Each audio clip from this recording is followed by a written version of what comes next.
Hey, what's up? Jarrell here with Relish Pictures, and we're about to do one of my favorite movies of all time, True Romance, starring Christian Slater and Patricia Arquette. And in this movie, man, I'll tell you what, man.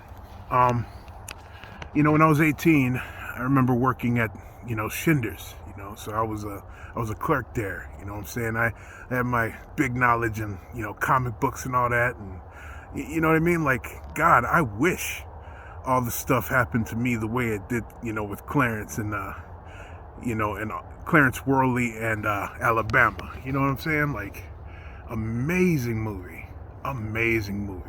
and even the talent in this movie. Drexel, played by yours truly, well, not me, but played by Gary Oldman, and you had Mr. Christopher Walken, played Vincent, that worked for Blue Lou Boyle, and you had Dennis Hopper playing Cliff, his dad. Like, everything about that movie was just incredibly sexy, man. Like, it was everything I wanted to see in a film. It was like a romance crime thriller, you know what I mean? And it's one of those amazing pictures that kind of give you a vivid frequency of, the 90s and how colorful it is. But I'm sure that contributed to the directorial vibe of Tony Scott. You know what I'm saying? God rest his soul, man, because that was a brilliant director, man. You know what I'm saying? Like, and totally, like, polar opposite of his brother Ridley. Like, Ridley did started the Alien franchise, and then later on did Covenant, but we won't go into that. We're sticking to this one. So, but yeah, man, I want to say the story structure of that movie is incredible. The two cops, were Chris Penn and man, why can't I think of his name right now? Chris Penn and the other guy. It'll come to me. But yeah, anyway, I loved the dynamics going on with them. I loved, that the movie producer, the whole connection thing, like with Clarence Worley's friend, and and all that coming into connection, and how they came across, all the drugs in this. Let me cut it down, because I don't feel like I'm hitting the story like dead on. So Clarence falls in love with Alabama, later finds out that she's a prostitute for, that's working for Drexel, and then goes in and tries to get her belongings and stuff. And while he's going in to get her belongings, he grabs Drexel's drugs, which so happen to belong to Blue Lou Boyle. You know what I mean? So coming through here, they got uncut drugs, uncut cocaine, and all of a sudden they go to a friend, or go to this friend, that lives out in California, that's a struggling actor, Michael Rappaport. You know what I'm saying? I just can't think of his name on there, but Michael Rappaport, and he has this connection, with this big time movie producer, and it all coincides. It all just comes together like a meticulous bomb that works out, in miraculous ways. It's an amazing picture, This, even I gotta say, I have a few favorite scenes in this movie. It's kind of hard to narrow it down, you know what I mean? But at the same time, I gotta tell you about the Sicilian scene. Man, that scene, woo. You know what I'm saying? Like, I did not see Dennis Hopper coming out of that one. No, that scene was so boss. My goodness, man, the pen skills on Quentin Tarantino is nuts. This is the reason why I do what I do. This is the reason why I am a filmmaker and I am getting into this game, you know what I'm saying? Jackie Brown, you know what I'm saying? I love that movie to death. You know, what's funny is, like, I'll say this about Quentin Tarantino as far as the directing in his movies. My favorite is Jackie Brown because it has Pam Grier, and I love me some Pam Grier.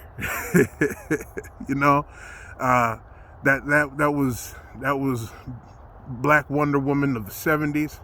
You know, to even these days, she's still ice cold, man. One of the coldest actresses to ever do it, and you know, and it's part of mine. You know what I'm saying? So I really loved her comeback in that movie. That was awesome. But back to what we were talking about.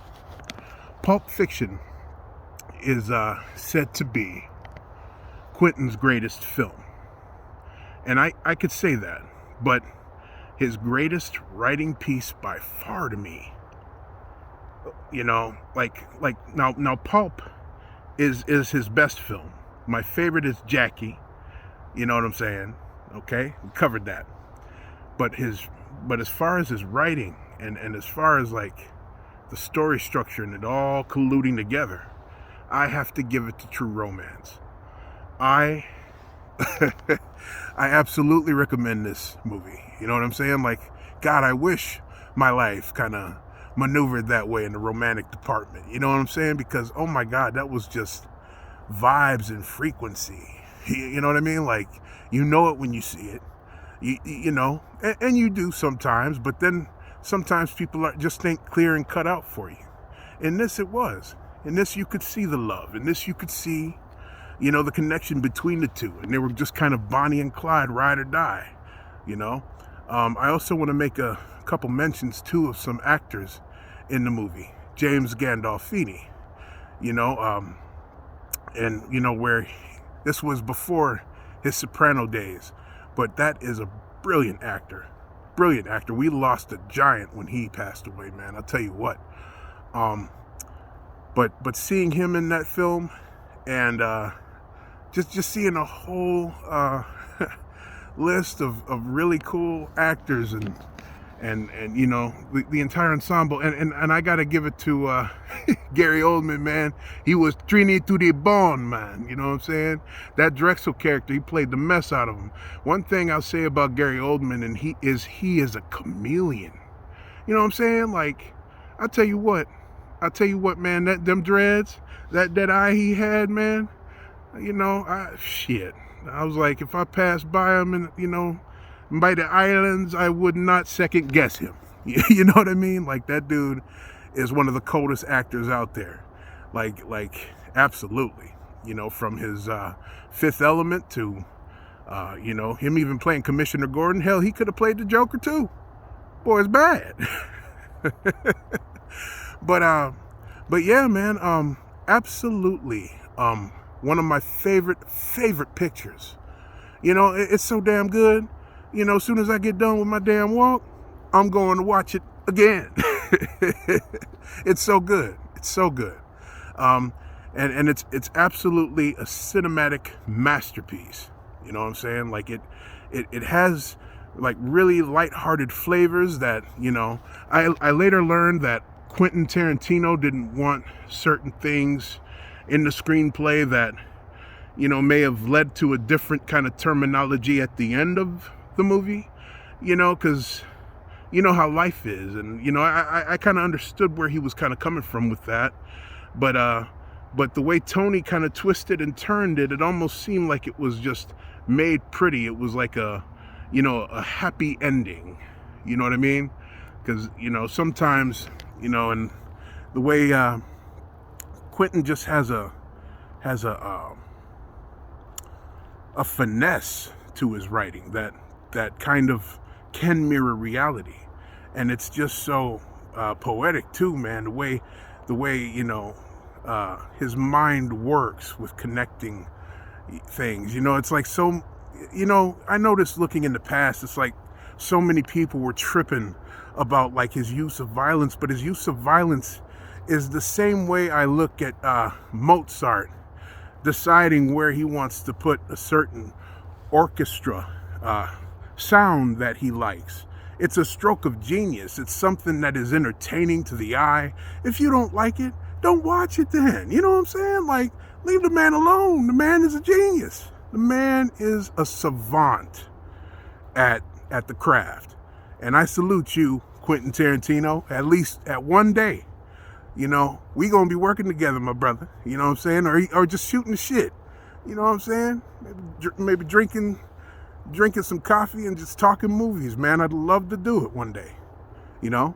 But anyway, I absolutely I mean, even Sam Jackson was in this movie, man. But Sam's in everything. You know what I mean? That man don't miss no opportunity. You know? But that is a brilliant actor too. Now there's just little even Oha.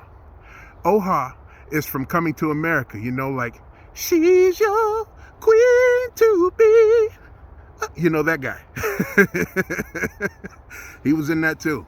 You know, so it has an incredible cast, incredible writing. Now that's the way you should get down. You know what I'm saying? Like, think outside the box. Don't really allow the world to influence the ideas that you have in your head.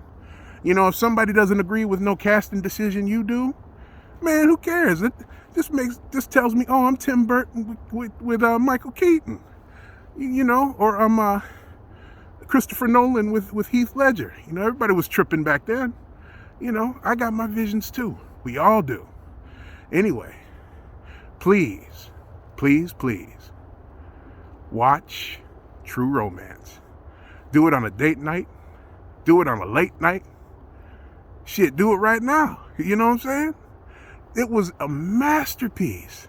You know what I'm saying? If I can collude with a director and play with my vision, you know what I'm saying? Like, can get places. I'm still a student of film. I am learning, you know what I'm saying? While I am also participating. If I'm not on here, I am at home writing my screenplay. I'm out here walking, contemplating the next scene. You know what I'm saying? Let's get it. I'm with it. You know, all film students unite. Come at me, man. You know what I'm saying? Come at me. Let's get this thing rolling. Let's get this ball moving, because, you know, your net worth is your network. You know what I mean? I'm a big business thinker. You know what I'm saying? I'd rather have whales around me, you know, even though I'm a killer whale, you know, but I need like, you know, big blue whales, all the big dogs around me. Bigger, better talent that's around me only power me to make me better, and anything that I can bring to the table can also make other people better. We learn from each other. You know what I'm saying? It's a lesson we all need to take, man. So if you are with me, come on, let's do this together. Anyway, True Romance, amazing movie. Probably I don't really have a rating system, but damn, 100. If I wanted to do like a Rotten Tomatoes, man, 100, man. Oh man, dope movie. Woo, literally a dope movie. All right. Anyway, this was your boy Jarrell. Like, comment, and subscribe. Share to your neighbor. Share to your friends. Share to your mama. We having a good time out here. Peace out.